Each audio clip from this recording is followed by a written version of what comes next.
Well, I was going to ask, did you build these yourself? Me and my dad built them, yeah. In fact, both of them would actually be both below £1,000 each. Aye. To build. Aye, so we're in quite a good shed here that you said you built yourself, and you've done Aye. it for quite a good budget, haven't you? Yeah, well, me and my dad built them, yeah. This one and the one next door, and we've got another one there that's going to be getting started shortly. But yeah, they're kind of, it's all just salvage stuff, you know, like telegraph poles that are fairly cheap, and the tin here. It came from another shed that somebody had dismantled, and we went in and done the sort of rooting through the tin and got that kind of enough to get a roof done. And then the boards came for another friend of ours that had a wee, he did a little business building like garden sheds, but he kind of decided against it, so we bought all the pallets of wood he had, and they didn't cost much either. And they say, no, it just gets you a shed that does it.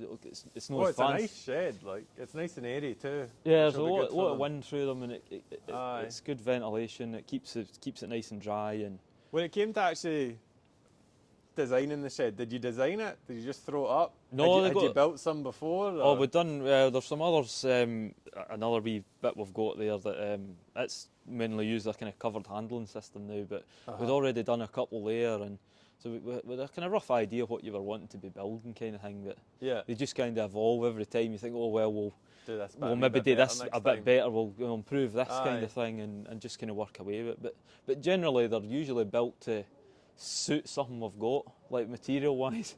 You know, you don't usually get materials to suit the shed. We usually build the shed to suit the materials. So, but as I say, they work well, and they're certainly a big help. What do you think the overall budget of this shed? I suppose because this is a lean-to, isn't it? This Well, would have been the original. Aye, that one we built. That was finished in 2019. This one was finished 2021. Just off of that, but yeah, you're roughly kind of all in. We were looking at about £1,000 a shed, so it was not even as much as a concrete for like a modern portal shed, if you like. Are you just sort of hard standing under? Yeah, we just got type 1 for a local quarry, really. Take some of the top soil off and just kind of made a wee base roughly with a level, got a dumpy level in, levelled it all, and done a base to give us just a. As I say, which is quite good because when you're having bedding, it allows the water to soak through. Aye, that's the problem with concrete. You need that slope, don't you? The concrete can lie and be all splunging. So. And you were saying about planning. Like, what's the process of putting a shed like this up? Yeah, well, we need you just thing called prior notification. So you basically inform your local planning office or whatever you want to call it. You're doing it. You let them see some drawings. And so you had to get some. You had a design then. Oh yeah, my fella. Well, you and I remember the graphics days. Yeah. You know, like the old set square comes out for doing the drawings for them. I'm sure it was very precise. And the old drawing board. Yeah, as I say, my dad quite likes doing that. So, but I've still got all that stuff for the school. But so that still gets used. I think you pay. I think it's £50. I think it's just more or less a case of you tell them you're doing it, and that's it. It's you're allowed up to a certain square meterage anyway. Aye, I was thinking that. Is this sort of on the limits? No, these are well within it. In fact, these were done. They were still within the limits, but they've since increased the threshold. Oh, okay. You know, since then, like, but as I say, I think there's things you need to have, like a certain amount of ground or have an agricultural business or something. I'm not quite sure. I say my dad's really quite versed up in all that. So you just outsourced it to him and let him go on with it. So basically, but no, it keeps it right, you know, because there's always inevitably somebody will moan if you've done it and and you've no done it properly, kind of thing. So as I say, they are all officially approved in that. So. Right, so this is going to be the best part of the tour because this is the bit where we get to see the machinery. Is that wise, do you think? This is the bit where folk will turn off. So anyway, this is the Grassmen segment. Well, behold. So you run a bit of older kit? Yeah, we like the older kit here, yep. Aye. Just for kind of easy maintenance of it and less cost of buying them and sort of thing. And they do just as good a job. Like, being a smaller acreage, you don't need anything fancy.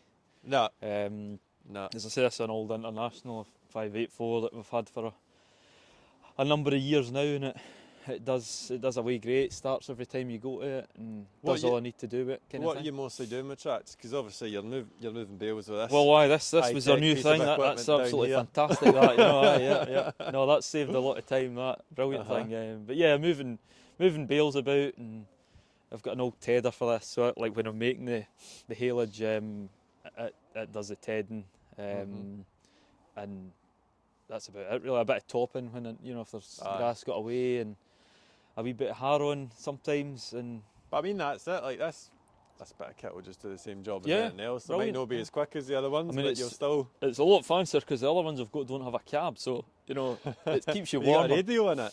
No, No, no, no, need not to- quite that far ahead. it explores the limits of the Apple AirPods anyway. Aye, well, see how that's it. much You don't volume need, they you can don't put need out. a radio anymore, do you? No, Yeah. but no, it does away fine. And then as for this is a famous thing. This This is an interesting piece of kit because you Yeah. only see many of these about.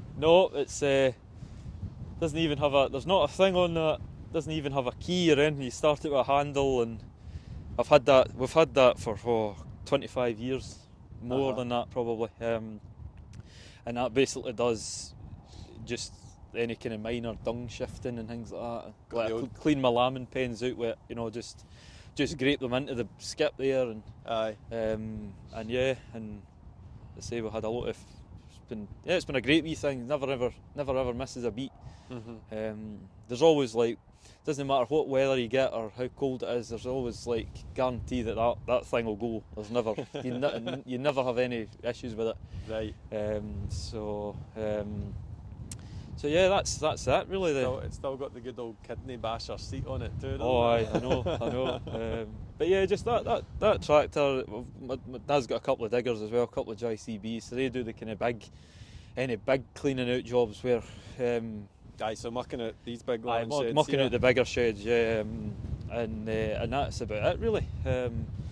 Just all the tractors are kind of older. Aye. But Well, like you say, you don't need them as much, so no, I why don't spend the money on them? don't use them much, and I quite like the vintage tractors as well. Anyway, so it's nice to keep them working.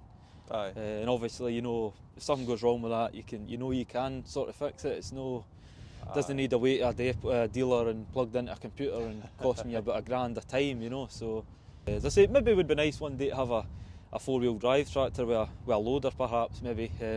But just for if ever we get to a situation where we're doing a bit of ploughing and that. But as I say, at the moment, it does all it needs, does all I need it to do. And that's it. As long as they keep going, that's the main thing. Do you think you can start that old bus? Start it? Aye. Oh yeah. I'm quite No interested bother, to no see bother. it. Who do you think it'll not start?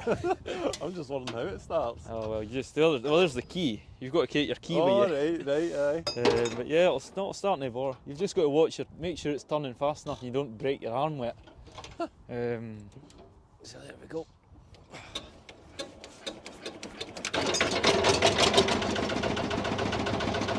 Easy. It's well named, Smoking Joe it's called. That's why it's called it there.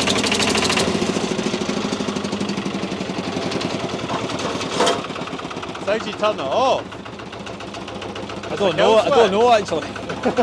Just like that one. So yeah, it's good for the environment that. They used to joke that there'd be a hole in the ozone layer right above here. They're running that. But It's yeah. equivalent to burning one tyre, isn't it? Basically, Starting yeah. it up. Seems to be. But yeah, that does a lot of work. that's It's handy because it can go a lot of places. It's not very, I don't mean off-road wise. It's quite narrow and it gets into a lot of these wee sheds. Aye. Obviously, some of these sheds are a wee bit small, so it can get into them, and you're having to grape it in manually. But you can at least do it. You're not having to barrow it out, kind of thing. Aye. So Do you have to manually pull the skip back? aye, Right. Yeah. And then Aye. this wee lever just releases it. that From releases here. it there. You just pull that. And I say Just it's go been in there. modified a lot over the years. This was because it used to soak you Well, this is when the you were mud guard. that's the mud guard, and then that chain hang. It used to, if you went out a bump, the skip could trip. So that's a wee safety chain gets put Oh, in there right, to right. stop it to tripping accidentally.